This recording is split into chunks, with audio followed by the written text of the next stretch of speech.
Imagine this, standing on top of the podium, the world watching you as you claim victory, playing at the highest level and collecting medals on the regular. Wouldn't that be great? Now, what if I told you there's something more than just raw talent and training that can get you to this point? That a few more hours in the gym won't guarantee the success you're looking for. Because no matter how much extra work you've put in, the serial winners have figured out a secret. They've worked something out that puts them head and shoulders above the rest. And it's not to do with their bodies. It's to do with their brains. So what is this secret? Well, it's a psychological game changer. One that if used consistently will take your game to levels you didn't even know were possible. But without it, your career will crumble and you'll go down as wasted potential. So if you don't want that to be your fate, then you must watch the rest of this video. So let's get started. The best way of revealing this concept is through this interview snippet with the great Kobe Bryant, after his Lakers team lost to the Spurs in the NBA's 2003 Western Conference semifinals. Can you assess exactly what went wrong? Was it too many injuries? Was it Shaq's foot at the beginning of the year? Can you begin to assess why you lost this series?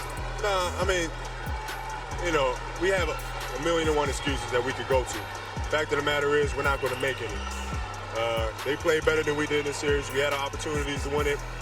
Didn't go for us. So we have to regroup.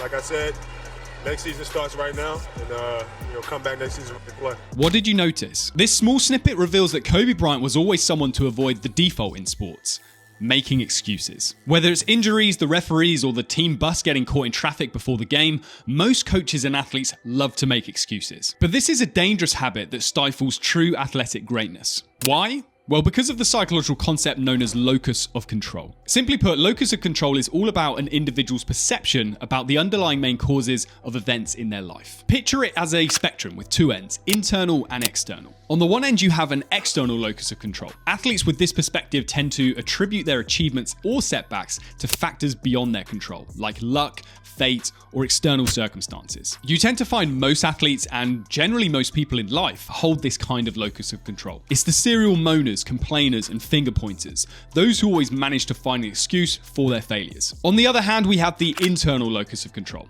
Athletes with this mindset believe they have the steering wheel of their destiny firmly in their own hands. They see their actions and efforts as the driving force behind success and failure. If they lose, it's on them and them alone. It doesn't matter if the referee made a terrible mistake. They should have taken their chances earlier to seal victory. And it doesn't matter if their team has a long injury list. It was their responsibility to play extra hard in their teammates' absence. Kobe Bryant will go down for many as the greatest mindset in sporting history. And one of the central components of his mindset was that he was always 100% on the internal side of the locus of control spectrum. As we've seen through his own words, he could have made excuses, but instead he just faced up to the reality that he, along with his teammates, were not good enough. Adopting this approach throughout his career allowed him to become the Hall of Famer and legend that he truly was. Because he took 100% responsibility for everything that came his way. And it is this approach that gives the very best athletes the edge over everyone else, particularly when it comes to losses, failures, and setbacks. It's the mindset that if you get injured, that's on you for not conditioning yourself properly, or if you miss an open goal because the ball bobbled just before you kicked it, that's on you for not being as reactive or as focused as you should have been. It's an extreme mindset, but it's what ensures that you build the habit of pushing yourself that extra bit harder each day so you can deal with whatever bad hand is thrown at you and still come out on top. To start building more of an internal locus of control, I recommend that all athletes do three things. To explain the first thing, let's chat about Zharnel Hughes. Zharnel is a British sprinter who in June 2023 ran 9.83 seconds in the 100 meters to break the British record that stood for 30 years. But here's the interesting thing. The morning of the race, Zharnel opened up his new training book, where he'd started to get into the good habit of daily journaling. And that morning he woke up with a clear number in his mind and decided to write it down. And what was that number? Well, in his journal, he wrote the words, "I am going to run 9.83. And sure enough, a few hours later, he did just that, running the exact same time of his prediction. So what's the point here? Well, I'm not going to bullshit you into believing that simply writing anything down is going to make it become a reality. But what Hughes demonstrated was a clear behavior that those with an internal locus of control regularly do. And that's the setting of performance intentions. I've spoken about these in previous videos, but the general idea is that prior to any training session or performance, you should write down anywhere from 1 to 3 super specific performance intentions. And it can't just be, I want to play my best. That is vague and non-specific. You want to clearly think through what are the actions, behaviors, or scores you need to achieve in order to put in a top performance.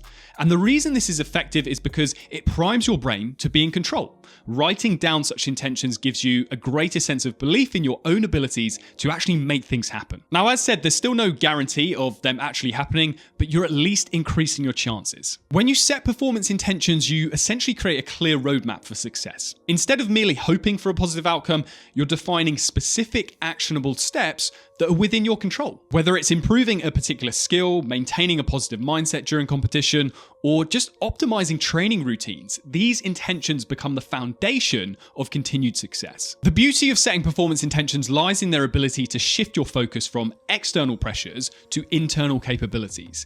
It's about saying, I control my effort, my approach, and my response to challenges. By doing so, you not only enhance your sense of agency, but also cultivate a mindset that thrives on accountability and continuous improvement. And then you're breaking away from all the things outside of your control, those things that you can easily then blame or use as excuses when things don't actually go your way. And this idea of honing your focus more on things inside your control and away from things outside of your control feeds into strategy 2, which is working on your circles of control. This is an exercise I often run through with athletes I work with. It's like a mental GPS, helping athletes navigate what they can and can't control, ultimately optimizing their focus and energy for peak performance. So imagine 3 circles, one for control, one for influence, and one for concern. In the circle of control, we find factors directly within your power as an athlete, like effort, mindset, and preparation. This is the sweet spot where champions are literally made. Moving outward, there's the circle of influence. Here you may not have direct control, but your actions can still have an impact. Think of team dynamics, communication, and leadership. Going back to Kobe Bryant, the level of respect that he commanded from his teammates made them also play way beyond their capabilities. Him leading by example played a massive role in influencing how his teammates also approached the game. But then the outermost circle is the problem, the circle of concern. This outer circle includes factors beyond your control, like weather, referee decisions, or external opinions from stubborn teammates or their selfish actions. Spending too much time and energy here is like running on a treadmill. It's exhausting and you don't actually get anywhere. The key for any athlete wanting the edge is to shift the proportion of time and energy spent in the circle of concern into more time spent within the circles of control and influence. For example, in 2018, the Boston Marathon faced the worst weather conditions seen during the race in decades. There was 35-mile-per-hour winds, pouring rain, and below freezing wind chill. Most of the top athletes ran in rain jackets and felt defeated before the race had even started. They spent too much time in that circle of concern.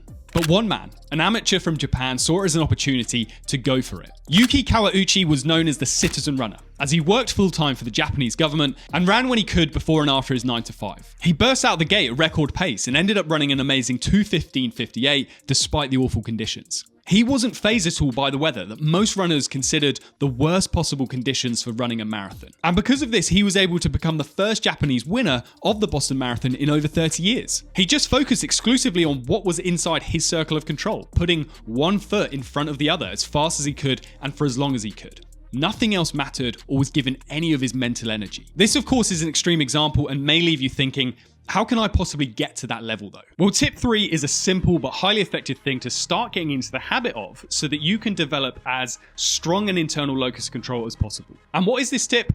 Well, it's called IMF, short for It's My Fault. This might sound counterintuitive at first, but bear with me. It's about taking personal responsibility in a way that fosters growth, resilience, and a winning mentality. To benefit from this, all you need to do is actively practice saying IMF in everyday scenarios, even when it may not be objectively your fault. For example, if a restaurant runs out of a dish that you wanted to order, instead of blaming them, you say IMF for not coming to dinner earlier. Or if you miss a bus that left a minute early from the stop, rather than blaming the driver, you say IMF for not being at the bus stop 5 minutes early. Over time, this exercise helps you recondition your mindset into one that's going to give you a performance edge. It's not about self-blame, but about acknowledging personal agency and control. By consistently attributing outcomes to yourself, you gradually shift away from externalizing blame. And this reconditioning fosters a mindset of accountability, where you see challenges as opportunities for improvement rather than excuses for failure. If you embrace this IMF exercise, you will learn to take full ownership of your actions. Whether it's a training session where your coach picks on you for